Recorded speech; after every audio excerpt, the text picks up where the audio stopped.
नमस्कार दर्शक बिंद अभी देख रहा बानी और सुन रहा बानी रेडियो कलैया 101.7 मेगाहर्ट्ज और हम बानी चंदन कुमार। दर्शक बिंद आज हमनी कलैया उप महानगर पालिका के वार्ड नंबर 9 में उपस्थित बानी। यहाँ के वड़ा अध्यक्ष जी पुरुषोत्तम सिंह पांडे जी बानी, जिनकारा से विशेष बात ये हमनी करे वाला बानी कि आज तक ले जब से निर्वाचित होल बानी तब से लेके कैसन कैसन काम करले बानी, शिक्षा होके, स्वास्थ्य होके, एकरा खातिर कैसन कैसन योजना लेके आयल बानी, वार्ड के विकास होके एकरा खातिर का कैले बानी अभी तक, इस विषय में बातचीत करे खातिर उनका ही स्वागत करे के चाहे मैं वीडियो में रउआ के बहुत बहुत स्वागत बाटे। धन्यवाद।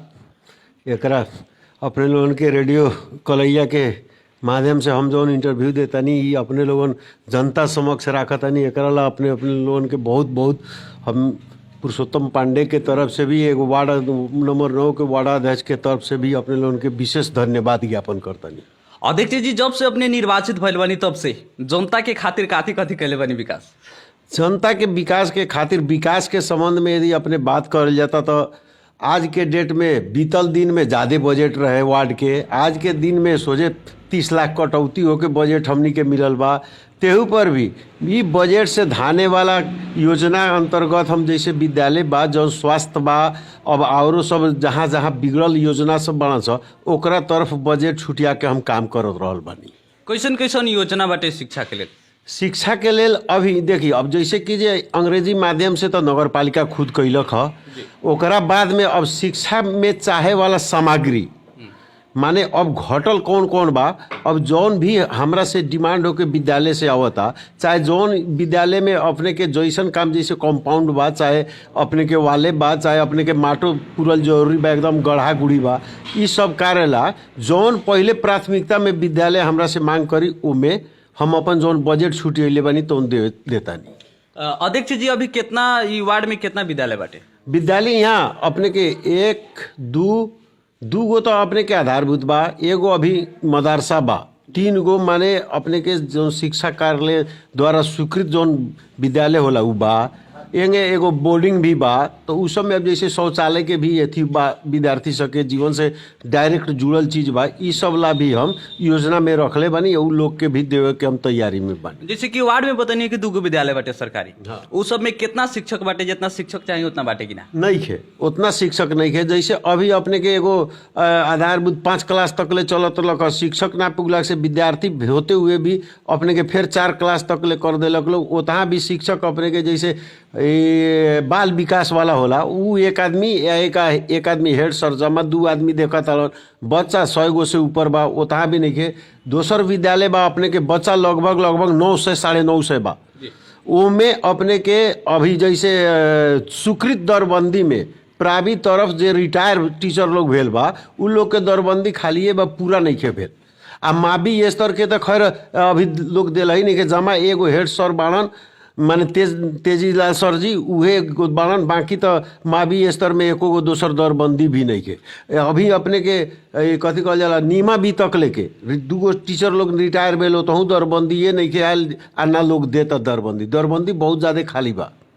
तो अपने वार्ड अध्यक्ष के हैसियत से का कहले बानी कि उ जे विद्यालय सब में शिक्षक नहीं के ओकर पद पूर्ति के लेल नगर पालिका से समन्वय करके या वहाँ के अध्यक्ष जी के कह के कि हाँ ई सही करे के पड़ल, यहाँ पर हमनी के प्रॉब्लम हो रहल बाटे बाल बालिका के पढ़ाई में, ओकरा ला हम अपने के जैसे कि जे विद्यालय के भी कहनी, विद्यालय से भी चिट्ठी पेठैनी, हम अपना जगह से भी मांग कैनी, लेकिन अभी तक ले अब उ लोग के दरबंदी मिलान नगर पालिका से ना हो सकल बा कि का ह कि कहीं कहीं के व्यवस्थित हिसाब से नहीं के भेल, ओकरा चलते दरबंदी अभी तक ले उ लोग ना देता। स्वास्थ्य क्षेत्र में कैसन कैसन योजना सब लेके आयल बानी? स्वास्थ्य क्षेत्र में अब एगो आधारभूत स्वास्थ्य केंद्र हमनी के वार्ड में बा, वार्ड नंबर 9 में। वो तहाँ अब कौन किस्म के लगभग हम जीतल बानी तब से 15-16 बेर विजिट कर चुकनी, लेकिन समय अनुसार से मांग कैला पर नगर पालिका से औषधि उपलब्ध ना भेला के कारण उ लोग से डिमांड कैनी जो हमरा अभी कथी कैला से अपने लोगन के स्वास्थ्य में तत्काल जौन अभी मौसम के अनुकूल से वातावरण जौन बीमारी आवता ओकरा ला एथी सहयोग मिली कह के उ लोग से जौन एस्टिमेट मांगनी हम, उ लोग लगभग 2 लाख रुपया के एस्टिमेट ले आए। उ 2 लाख रुपया के एस्टिमेट हमर योजना के रकम में से कटा करके अस्पताल के उपलब्ध करावेला हम बराबती यहाँ से सिफारिश चिट्ठी लिख के नगर पालिका के फॉरवर्ड कर देनी। तो ओ विषय पर अभी कुछ पहल नहीं खेबै। नइखे भेल अभी तकले नइखे आयल, काहे कि यदि निकासा भेल रही तो हमरा जानकारी जरूर भेल रही।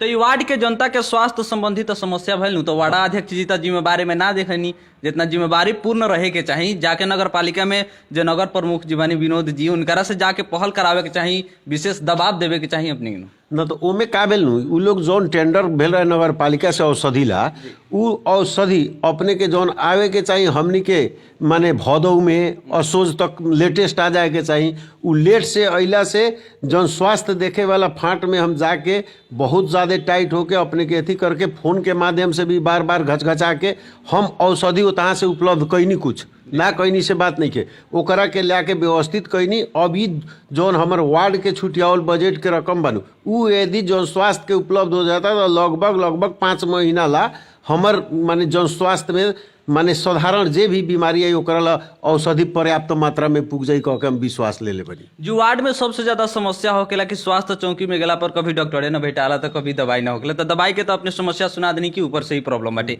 लेकिन स्वास्थ्य चौकी में डॉक्टर ना जाला कभी कभी। इस समस्या के समाधान करे खातिर हमनी के वार्ड अध्यक्ष जी कैसन पहल कर बालो। अब देखी स्वास्थ्य के जहाँ तक बात बा तहाँ कभी मौका हमनी के शिविर भी चलावे नहीं स, ओकरा ला माने एथी भी बोलावल जाला, लेकिन अब जौन स्वास्थ्य के जौन जगह बाटे हमनी के ओकरा ला जौन रैंक के जौन देले बा लोग स्टाफ डॉक्टर उ लोग लगभग अपने के माने रहबे करला 99% रहेला। अब 1-8% तो कोई के भी कुछो पढ़ सकता ओकरा हिसाब से कभी ना रहेला लोग ना। तो वार्ड के हम जब से जीतल बानी तब से बराबर काहे कि रास्ता में पड़ला हमारा घर से आवेला वार्ड कार्यालय तक हम एक बेर ना एक बेर ढुकबे करेनी।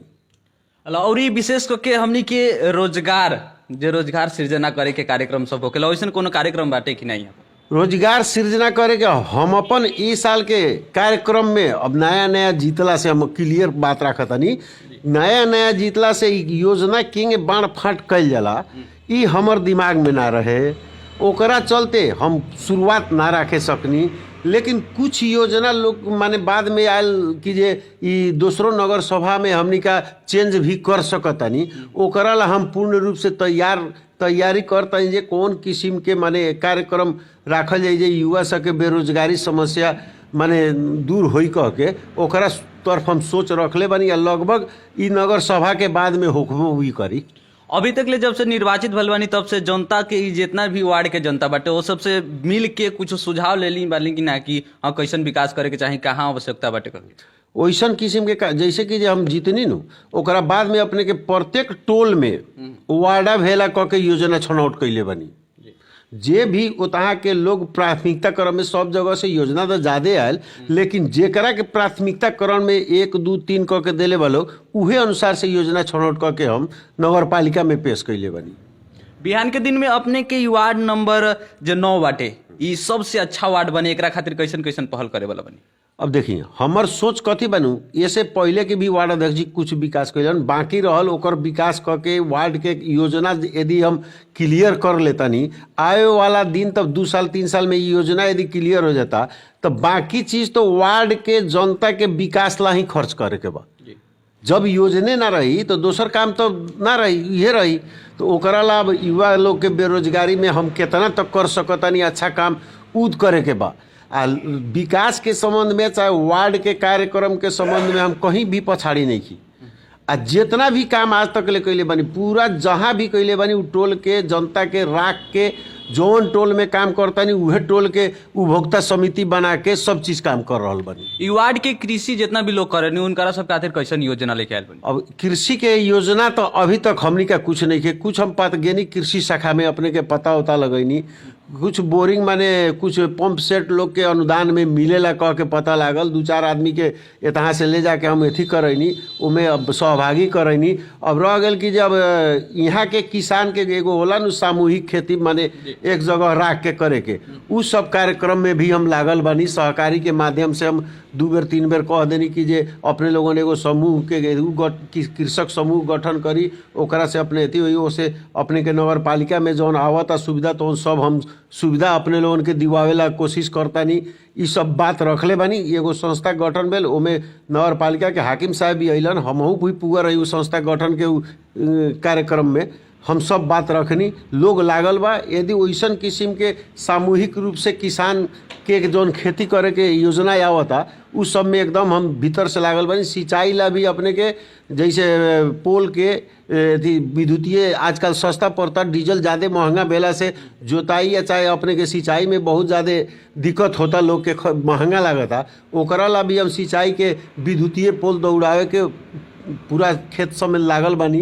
अब देखिए हाँ तैयारी करल बानी। अब कहाँ तक ले ई आर्थिक वर्ष में सफल होता नहीं अभी, अब देख माने आए वाला दिन ही बताई। जनता से जो वादा करले रहनी ओकर कितना परसेंट काम लगभग पूरा हो गइल बाटे? पूरा हो जनता के काम में सबसे पहिलका कथी बानू, हम जौन प्रतिबद्धता कैले बानी ओकरा ला हम लागल बानी। काहे कि जे यहाँ एक दिन में कोनो काम कोई जनता के सिफारिश करे के चाहे कुछो करे के चाहे संबंधित ठाव में कोनो पत्रचार करे के ना होत रहे। आज के डेट में 10 से 4 तक बैठ के कोई एक दिन में ही पूरा काम करके जाता। ई एगो प्रतिबद्धता रहे हमर सबसे पहले। काहे कि हम ऐसे पहले इहे वार्ड के जनता भेला के नाता से यहाँ देखी हम घूमी हमरो सिरे पड़ल, हमरे बेटी के नागरिकता में 4 दिन 5 दिन आवे के पड़ल, लेकिन उ समस्या आज नहीं के कोई के भी जनता के। दोसर चीज बा, जितना भी हम काम करतनी हमरा जौन बजट मिलल बा उ प्रतिबद्धता के क्रम अनुसार करतनी। आवे वाला दिन में हम उ प्रतिबद्धता ये साल कम कुछ हुई, आगे वाला अगला साल भी सकभर हम पूरा करे के कोशिश में एकदम बानी। अभी के अवस्था में जौन ई वार्ड के जितना भी विद्यालय बाटे दूगो कनी, उ दूगो विद्यालय के निजी विद्यालय से तुलना कल जाए तो ओका अवस्था एक अवस्था में कितना के फर्क बाटे? निजी विद्यालय के अवस्था हमनी के जैसे कि जे सरकारी विद्यालय के अवस्था कहम तो कथी हो गल बानी, लोग में तनका एथी कथी बा कि जे ई प्राइवेट स्कूल बा एमे चाक से पढ़ाई, लेकिन उससे अच्छा पढ़ाई अभी हमनी के विद्यालय में चल रहा बा। यदि विद्यालय में पढ़ाई के स्तर अच्छा ना रही तो विद्यार्थी के संख्या अपने के 900 साढ़े 900 नाप गई लगभग। इतना ज़्यादा अभी जाके देखी अपने हमारे विद्यालय इतना नज़दीके बा, अपने के एकदम कोठा में ठाव ना मिली विद्यार्थी से, ऐसन परिस्थिति में चल रहा था विद्यालय। ओकरा ला जैसे ऐसे पहले मेयर साहब रहलन राजेश जी, उनकरा से हम पहल करके 2 कोठली के बजट लेनी, वो भी निर्माण करैनी। फिर आए वाला दिन में भी एगो प्रदेश स्तरीय से हम कोशिश में लागल बनी 4 कोठा के भवन के, जे बैठे के कमती में विद्यार्थी सबके समस्या दूर हो जाओ। शिक्षा के शाखा से भी हम अब जैसे अपने के कंप्यूटराइज के अथी सब बनल सब उ सब ले के रखवैनी। अभी के मानी तो अवस्था तुलना में मिला रहल बानी कि निजी विद्यालय सरकारी विद्यालय उहे तुलना के हो जाए। हाँ, यदि हमनी गार्जियनशिप जौन बानी सब अभिभावकशिप उ यदि सोच बनावे कि जो हमार विद्यालय हम अपना जगह में हम अपन बाल बच्चा के पढ़ाई, हम अपना विद्यालय के हम रेख देख करी, एकरा में सुधार लें, एकदम हो सकता, कोनो बड़का बात नहीं खेली। अध्यक्ष जी समय देने के खातिर धन्यवाद। थैंक यू, धन्यवाद अपने लोगों के कि जो हमारा से इतना इंटरव्यू लेनी कल्याण रेडियो के माध्यम से हमार सारा बात लोग लग पुगावतनी, एकरा ला बहुत बहुत धन्यवाद। दर्शकबिंद अभी हमनी वार्ड नंबर 9 में उपस्थित रहनी है कलैया उप महानगर पालिका के, और यहाँ के वार्ड अध्यक्ष जी से विशेष बातचीत करनी है जौन रउआ वीडियो में देख सकतानी, और ये रेडियो कलैया 101.7 मेगाहर्ट्ज के माध्यम से सुन भी सकतानी। आज के वीडियो से हम चंदन कुमार विदा लेवे के चाहें। नमस्कार।